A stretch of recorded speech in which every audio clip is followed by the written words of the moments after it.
Okay, when you get to Google Classroom, guys, okay, when you're in the stream for Science 10 here, okay, you're going to see Properties of Compounds Lab, and there's a couple of, well, there's one attachment right now. There'll be more, okay, as we go along. What you just need to do is click on the title, okay, or click on Open over here, and that'll open your template, okay, or allow you to open your template here where it says Your Work in just a second when it loads up, okay. That's the file that you're going to be handing in to me as your lab report when this is all done. We're going to be starting working on that today, okay, getting the pre-lab stuff done. That is identifying the variables, making a hypothesis, and most importantly, getting your procedure generated. Okay, all the steps that are going to need to be followed tomorrow when we're in the lab doing this. Okay, so you open that one up. Okay, and what you'll see is, okay, just a lab sheet that has blanks beside everything you need to fill in. All right, so you guys are filling in the variables and explaining your if, and then for your hypothesis. Okay, the materials are already there for you, but procedure, that's where you're going to have to write your steps. Okay, there's already a data chart for you, but you're probably going to need to print that off for tomorrow because you're not taking the Chromebooks across the hall into the chem lab. Okay, so you need to have either a hand-drawn version of this to write in tomorrow or print this off tonight at home, okay, and have it ready to go for tomorrow's class.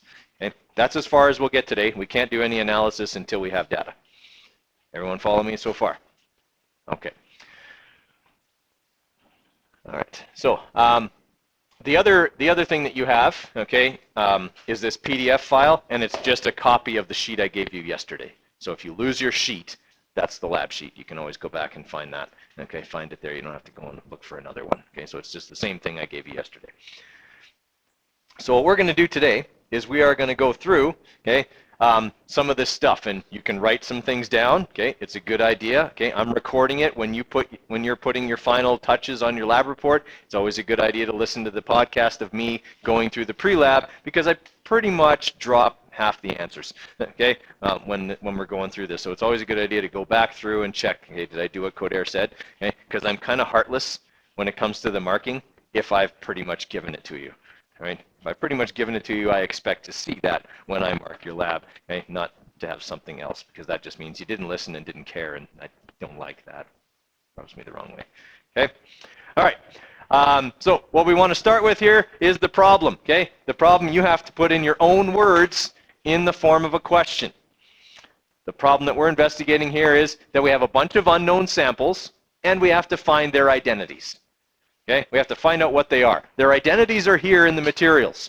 Okay, the unknowns are going to be ammonium nitrate, copper 2 sulfate, ethanol, okay, just like rubbing alcohol, okay, paraffin, sodium chloride, sodium hydroxide, hydrogen chloride, sucrose, sugar, okay, water, cobalt 2 chloride, nickel 2 chloride, okay, those are going to be our unknowns. You don't know what they are because they're going to be in beakers that are labeled A through J, I think. Okay, everybody follow me there, right? So you've got to basically run the tests we talked about the other day, and I'll review those, and record your results, and then based on what you get inside this chart, inside that observations chart, figure out which one is which. Okay, some of them are fairly obvious because some have really distinctive characteristics. Okay, others are going to be, you know, they might be one of the last ones you do just because you've eliminated a bunch of others. That's the thing that's left. Okay, and that's fine. All right, so how are we going to be able to figure out what's what in this lab? What are we using about each substance to figure out what it is? Okay, their characteristics. Okay, which kind of characteristics? Starts with P. Okay. Physical characteristics. Color is an example of a physical characteristic. We're using their physical characteristics to identify them. Now, the only way that that's going to work is if this is true. If everything has its own unique physical characteristics. That's the premise that we're working on. If that's not true, we're not going to be able to identify all these compounds because they'll all have exactly the same characteristics. We know that's not true. Okay, everybody follow me there? All right. What part of your hypothesis is the premise you're working on? If, and, or then. Noting that a few minutes ago I really accentuated one word in my sentence. If. Okay? The if part of our hypothesis is the premise that we're working on or the answer to that problem. Okay? We're trying to figure out what everything is. We're going to do that using their physical properties. Okay? So they're unique. Their properties have to be unique. If that's true, then we'll be able to what? If they all have unique physical properties, then what are we going to be able to do? Be able to identify them. Okay, now that's a very simplified version of the hypothesis. You might want to add a couple more things in, like the and part that I didn't mention. Okay, so I gave you kind of the if part, gave you an idea of where to go with the then part. You might want to add a little bit more there. Okay, the and part of the hypothesis talks about your experiment. Okay, very briefly, what are we doing here? We're running a bunch of what? Tests. Okay, we're running tests that will identify what? Each substance is what? Physical properties. Okay, that's what we're doing. That's the experiment. You write something like that in the and part of your hypothesis. Okay, we're trying to find their physical properties by running tests. Okay, something like that. Okay, so that gives you the hypothesis. I did this a little bit out of order. We haven't done the design yet. Okay, our manipulated, responding, and controlled variables. Right. When we do this lab, we're going to have substances A through J. And every substance is going to be tested in the same way. Agreed? We're going to run all the same tests on every substance. So every time we run the tests, what are we changing? The substance we tested on. Is that one of our kinds of variables? The thing that we change? Okay.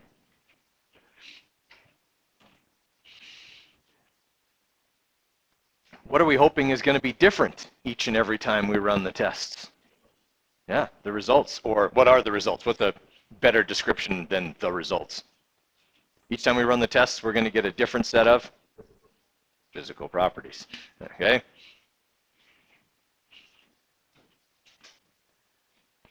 Now remember, you don't just identify these, which we're basically doing together here, so you're getting some freebies, but you also have to explain. Okay? This is the manipulated variable because, and tell me how we're manipulating it, okay, and why that makes it the manipulated variable. Same with the responding variable. Okay? This is responding in this way. Okay? Explain. Now, controlled variables are things that need to be the same throughout the entire lab. Right? And we've mentioned one of the controlled variables a whole bunch of times already. Every time we test a new substance, we're testing it the same way. So are the tests themselves a controlled variable? They better be. If we don't run the same tests on every substance, it's hardly going to be a valid lab. Okay?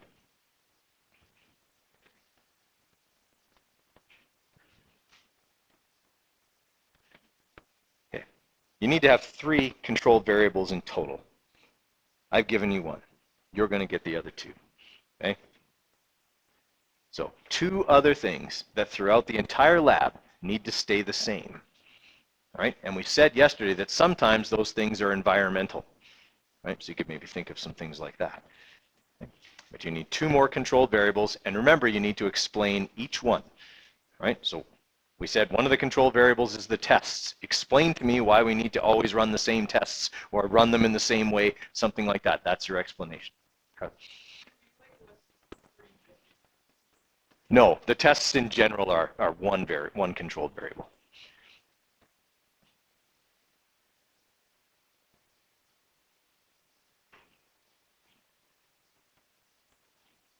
Okay, the bulk of your work today will be designing the procedure. Okay, that is giving me very straightforward and we said explicit instructions on how to perform the lab. Okay, remember, you got to dumb it down. Okay, you got to say things like, go into the lab and put on your goggles, you know, things like that. Okay, be really specific about everything. Is there an order that we should do those tests we talked about the other day in? Okay, there was a specific order, right? Let's just quickly review. The tests we wanted to run, okay, which test did we want to run first?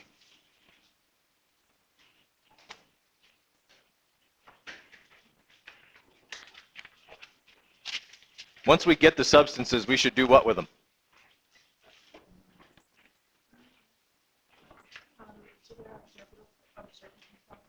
Right.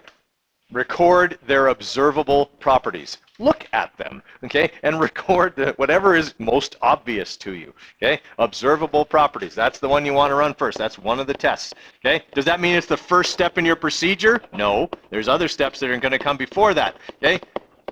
Like explaining to people that they have to get the materials and put their goggles on and all that kind of stuff, okay? The materials, incidentally, will be at the front of the lab on the counter, okay? That might be an important thing for people to know. All right, so in observable properties, we talked about things like color, texture, state of matter, all right, things like that, smell, right? All of those were observable properties. When you write your procedure, make sure you're telling people these are observable properties to look for. Record things like color, smell, texture, state, okay? Things like that. Be specific. All right, once I've done the observable properties, what should I test next? The solubility. Okay? Now, when you're running a solubility test, okay, keep in mind that these are all going to be in tiny little depressions about the size of a contact lens basket. Okay? If you wear contacts, you know what I mean, the little thing you put your contacts in. The depressions are about that big. They're very, very small. Do we need very much material? No, we don't. Okay? And conversely, we also need very little water. Okay? To do this solubility test, if we add too much water, it'll spill into the other depressions and contaminate the other tests. Okay? So we got to be mindful. Make sure you tell them, only fill it so full. Do you want to fill it right to the top? No, because then when you stick the thermometer in or the conductivity tester, okay, the water will spill out. So you probably only want to fill it about 3/4 of the way up. These are all the little details that need to be included, okay? All those things that maybe we don't think of when we're, you know, because we would just go in, because we're all smart, and we would go, hey, we should probably only fill a little waste, okay, so we don't spill. All right, so solubility test, okay? What kind of things should we be looking for there? Okay, we should probably be recording change in temperature, so there should be a thermometer in there when you add the water, okay? What else? Odor, okay? If there's a change in odor, if it had an odor to start with, you don't need to record it now, but if there was any change, that would be important.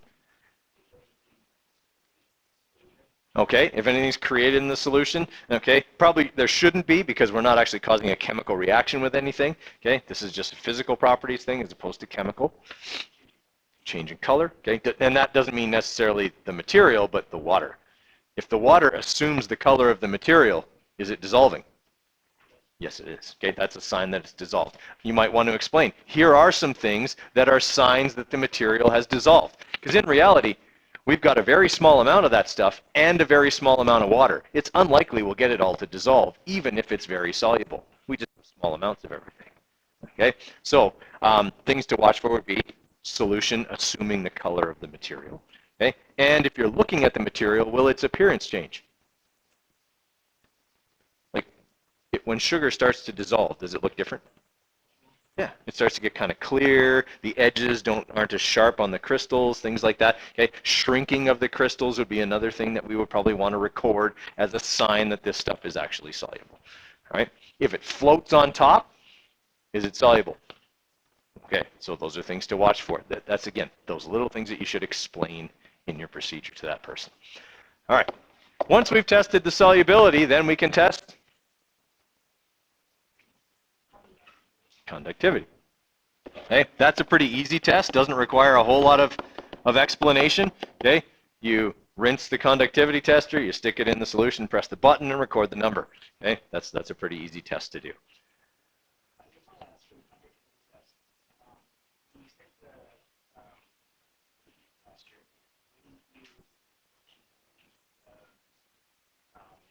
No, that's why we rinse it each time.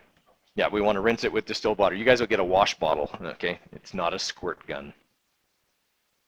It's a wash bottle, okay? And you just spray it with distilled water. They've got distilled water, and you spray it off, give it a shake, and stick it in. Yeah. Yeah, it would, yes. That's why we have to make sure we rinse it, and why we also don't dry it.